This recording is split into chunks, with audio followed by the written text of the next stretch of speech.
Assalamualaikum warahmatullahi wabarakatuh. Menyikapi fenomena alam yang terjadi, yang sudah terjadi, dan yang nanti diperkirakan akan terjadi. Biasanya tidak lepas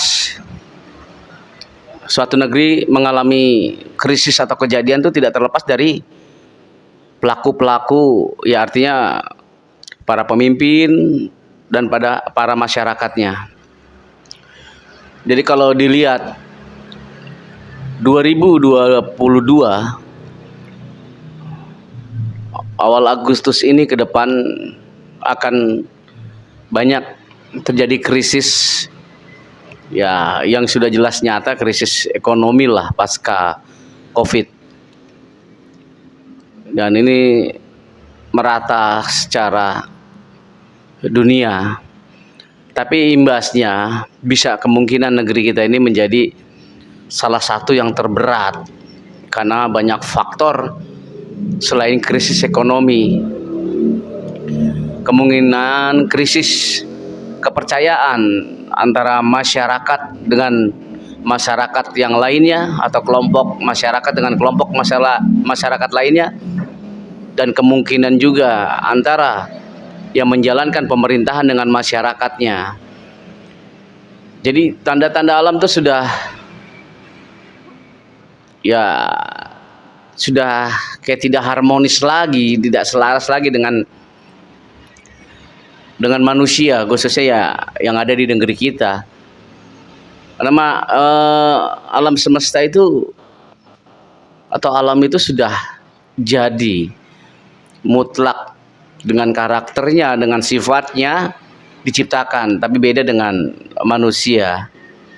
Dia butuh proses, butuh pengembangan, butuh sesuatu, butuh keinginan terfokus dan terarah dalam bingkai yang wajar-wajar saja.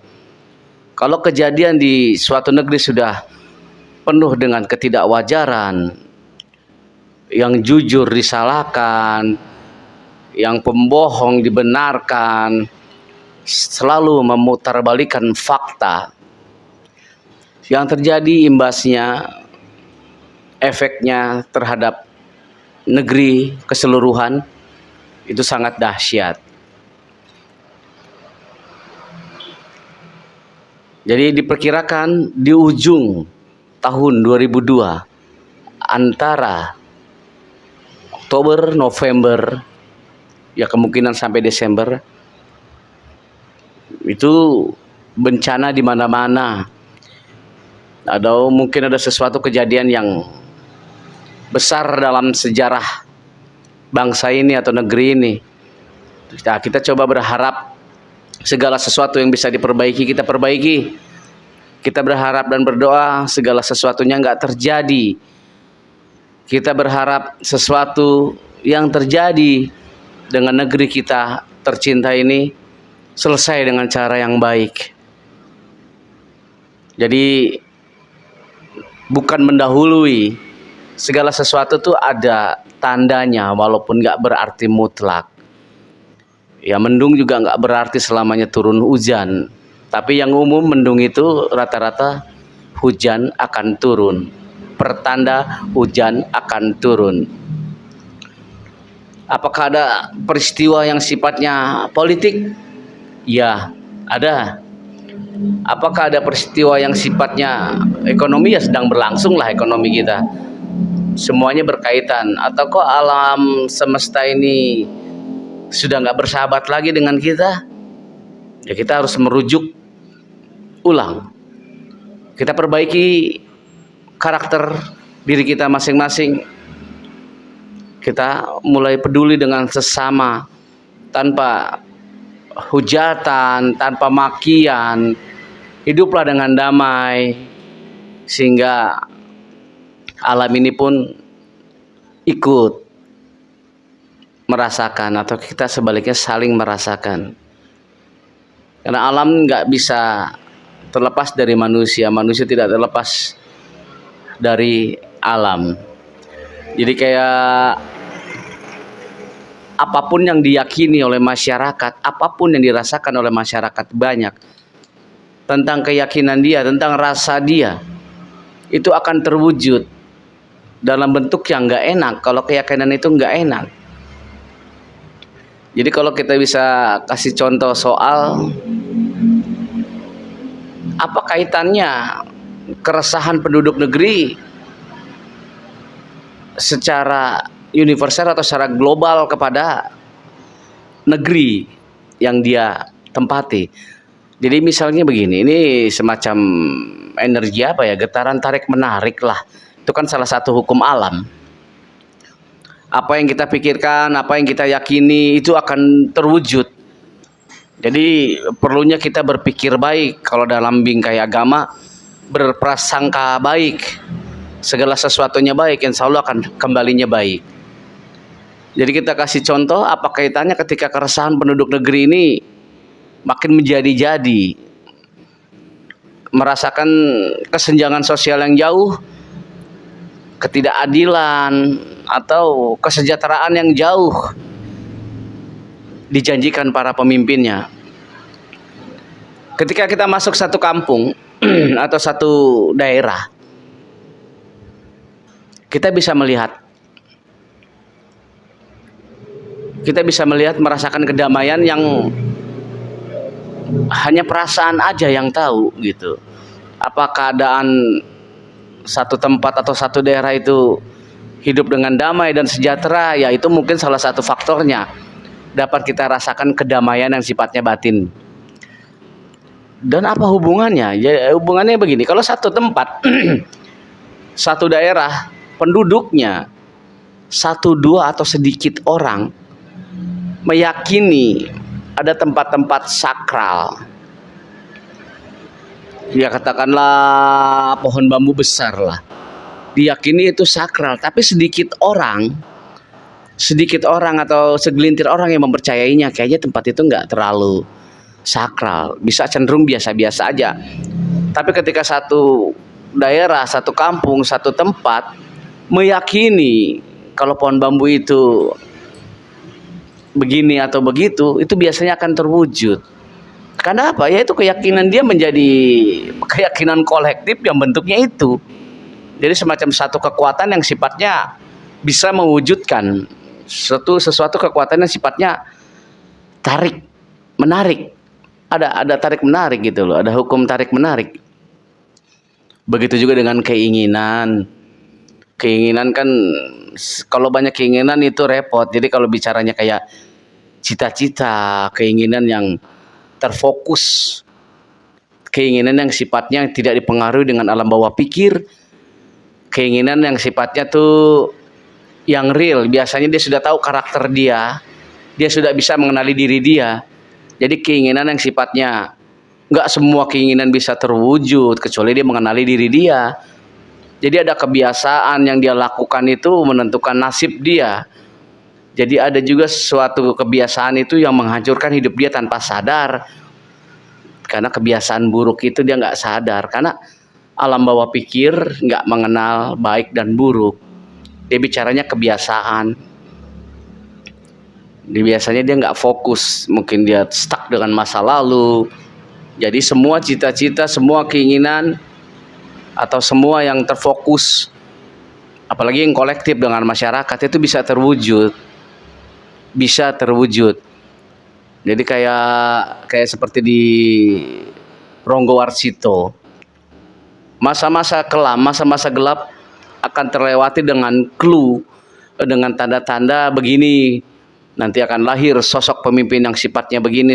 Setelah masa kegelapan akan hadir masa pencerahan.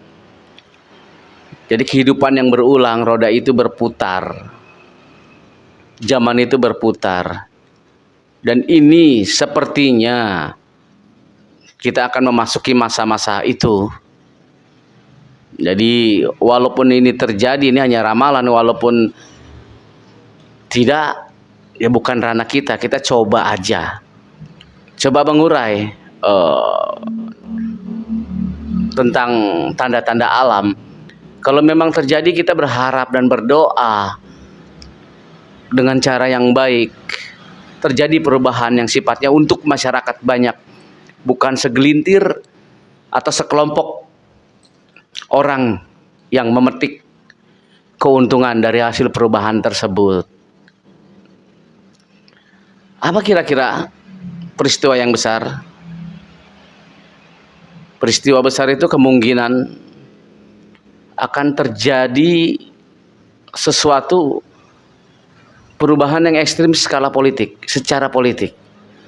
Ekstrim ini perubahan artinya A berubah jadi B, gitu. Atau B berubah jadi C. Jadi saya nggak bisa to the point lah. Ya mudah-mudahan dengan cara yang baik. Kalau bahasa sekarang yang baik ya secara apa? Secara hukum ya, secara hukum pokoknya. Yang sah menurut undang-undang. Kalau di luar itu, jadi bicaranya hukum alam, yang manusia tidak bisa berbuat apa-apa, karena memang selama ini ya nyaris lah sudah terjadi. Jadi ya hukum sebab akibat sudah nyaris terjadi, tinggal tunggu hasilnya, kebaikankah atau ketidakbaikankah yang nanti terjadi. Jadi demi bangsa dan negara, semoga segala sesuatu yang terjadi di negeri ini selesai dengan cara yang baik, demi kepentingan bangsa, demi kesejahteraan masyarakat negeri ini. Jangan lagi ada kesenjangan sosial, kecemburuan sosial, saling peduli, saling merangkul. Kalau memang ini ditakdirkan terjadi, berharap terjadi dengan cara yang baik. Di luar itu terjadi dalam bentuk apapun, ya kita harus siap dengan bentuk perubahan. Saya rasa cukup sekian dalam menyambut Dirgahayu Republik Indonesia 2022. Semangat juang kami, Putra Pertiwi, Putri Pertiwi, mengharapkan segala sesuatu terjadi dengan baik, dengan cara yang baik untuk kemajuan negeri ini. Assalamualaikum warahmatullahi wabarakatuh. Merdeka!